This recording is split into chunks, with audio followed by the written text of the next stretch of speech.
शरणं गतः। अथ श्रीमद् वाल्मीकि रामायण प्रथम खंड द्वितीय सोपान अयोध्या कांड चतुरशीतितमः सर्गः।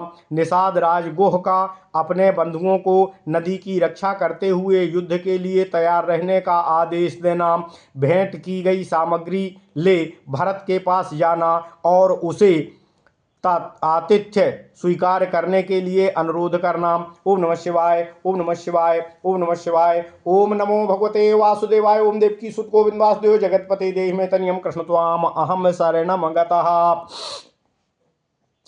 ततो विनिष्टां ध्वजिनीं गंगामन्वाश्रितां नदीं निषादराजो दृष्ट्वैवज्ञाति निशा परितो ब्रवीतो महतीयमिता सेना सागराभा प्रदर्श्यते नास्यान्तमवगच्छामि मनसापि विचिन्तयन् यदा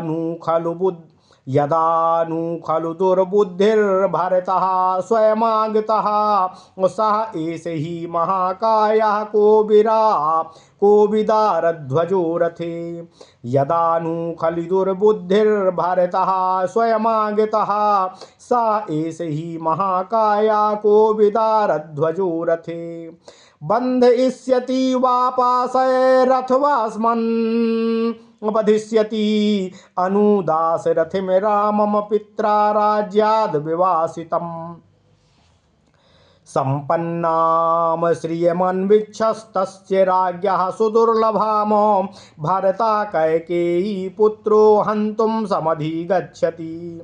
भरता चैव सखा चैव रामो दासरथिर्मम तस्यार्थकामा सन्नद्धा गंगानूपेत्र तिष्ठतो। तिष्ठन्तु सर्वदासाश्च गंगामन्वाश्रिता नदीम बलयुक्ता नदी रक्षा मांसमूलो फलासनाः। नावाम शतानाम पंचानाम कैवर्तानाम शतं और सन्नद्धानाम तथा यूनाम तिष्ठैत्वभ्ययोचोदयतो। यदि तुष्टस्तु भरतो रामस्येह भविष्यति इयं स्वस्तिमती सेना गंगा मध्य तरिष्यति। इत्युक्तोपायनं गृह्य मत्स्य मांस मधूनि च अभिचक्राम भरतं निषादाधिपतिर्गुः। तमायान्तं तु सम्प्रेक्ष्य सूतपुत्रः प्रतापवान् भरताया च चक्षेथ समयज्ञो विनीतवतो। एष ज्ञाति सहस्रेण स्थापतिः परिवारितः कुशलो दण्डकारण्ये वृद्धो भ्रष्टुष्यते सखा। तस्मात् पश्यतु काकुस्त्वां त्वां निषादधिपो गुह असंशयं विजानीते यत्र तौ राम लक्ष्मणौ। ओम नमः शिवाय, ओम नमः शिवाय, ओम नमः शिवाय। एतत् तु वचनं श्रुत्वा सुमन्त्राद् भरतः शुभम् उवाच वचनं शीघ्रं गुह पश्यतु यामामिति। एतद् वचनं श्रुत्वा सुमन्त्राद् भरतः शुभम् उवाच वचनं शीघ्रं गुहः पश्यतु मामिति। लब्ध्वानुज्ञां सम्प्रहृष्टो ज्ञातिभिः परिवारितः आगम्य भरतं प्रहयो गुहो वचनं ब्रवीतो। निष्कुटश्चैव देशोऽयं वञ्चिताश्चापि ते वयं निवेदयाम ते सर्वं स्वके दासो गृहे वसः।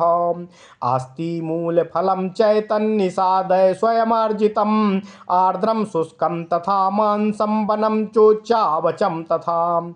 आशंसे श्वासिता सेना वत्स्यस्त्येनाम विभावरीम अर्चितो विविधय कामय स्वः ससैन्यो गमिष्यसि। ओम नमः शिवाय, ओम नमः शिवाय, ओम नमः शिवाय। ओम नमो भगवते वासुदेवाय। ओम देवकी सुत गोविंद वासुदेव जगतपते देहि मे तनियं कृष्ण त्वाम अहम शरणं गतः।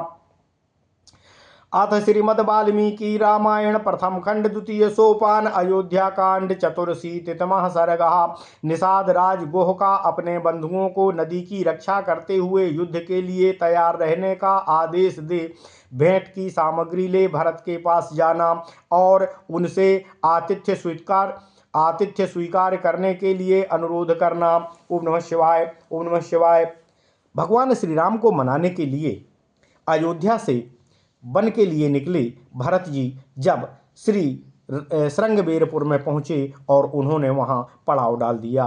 उधर निषाद राज गोह गंगा नदी के तट पर ठहरी हुई भरत की सेना को देखकर सब ओर बैठे हुए अपने भाई बंधुओं से इस प्रकार बोले, हे भाइयों, इस ओर जो यह विशाल सेना ठहरी हुई है समुद्र के समान अपार दिखाई दे रही है। मैं इनसे बहुत सोचने पर भी इनका पार नहीं पा पाता हूँ। निश्चय ही इसमें स्वयं दुर्बुद्धि भरत भी आया हुआ है। यह कोविदार के चिन्ह वाली विशाल ध्वजा उसी के रथ पर फहरा रही है। मैं समझता हूँ कि यह अपने मंत्रियों द्वारा पहले हम लोगों को पास में बंधवाएगा अथवा हमारा वध कर डालेगा। तत्पश्चात जिन्हें पिता ने राज्य से निकाल दिया है उन दशरथ नंदन श्री राम को भी मार डालेगा। कैकेयी का पुत्र भरत राजा दशरथ की संपन्न एवं सुदुर्लभ राज्यलक्ष्मी को अकेला ही हड़प लेना चाहता है। इसलिए वह श्री रामचंद्र जी को वन में मार डालने के लिए ही जा रहा है।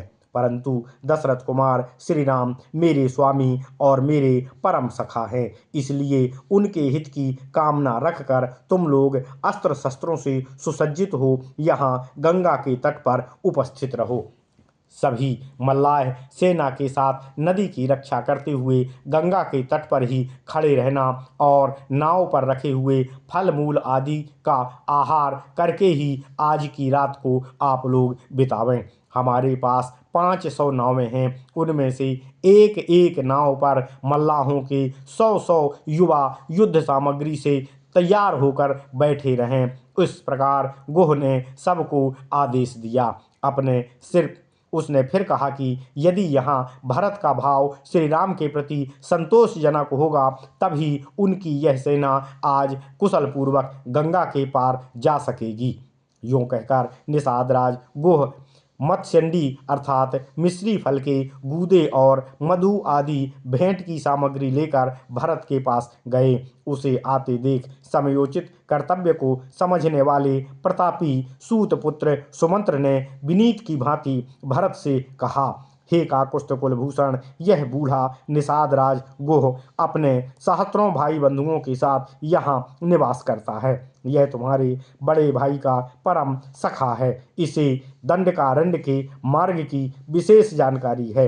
निश्चय ही इसे पता होगा कि दोनों भाई श्री राम और लक्ष्मण कहाँ हैं। अतः निषाद राज गोह यहाँ आकर आपसे मिलें, इसके लिए आप उन्हें अवसर प्रदान कीजिए। सुमंत्र के मुख से यह शुभ वचन सुनकर भरत ने कहा, निषाद राज गोह मुझसे शीघ्र ही मिलें, इसकी व्यवस्था की जाए।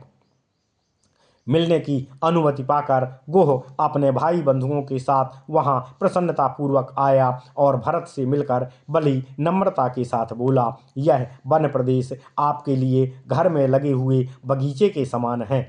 आपने अपने आगमन की सूचना ना देकर हमें धोखे में रख दिया। हम आपके स्वागत की कोई तैयारी ना कर सके।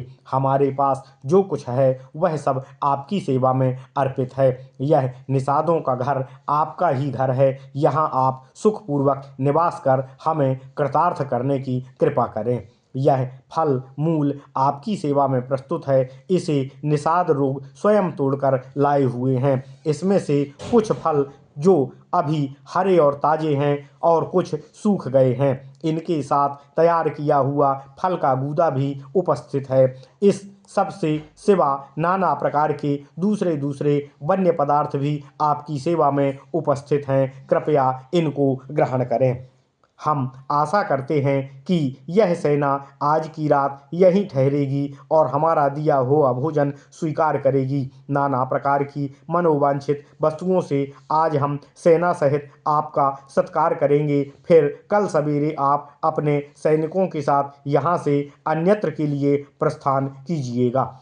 इत्यर्थे श्रीमद् रामायणे वाल्मीकिये आदिकाव्ये अयोध्याकांडे चतुरशीतितमः सर्गः। इस प्रकार श्री वाल्मीकि निर्मित आर्ष रामायण आदि काव्य के अयोध्या कांड में 84वां सर्ग पूर्ण हुआ। ओम नमः शिवाय, ओम नमः शिवाय, ओम नमः शिवाय। ओम नमो भगवते वासुदेवाय। ओम देवकी सुत गोविंद वासुदेव जगतपति देहि में तनियम कृष्ण त्वाम अहम शरणम गतः। ओम नमः शिवाय।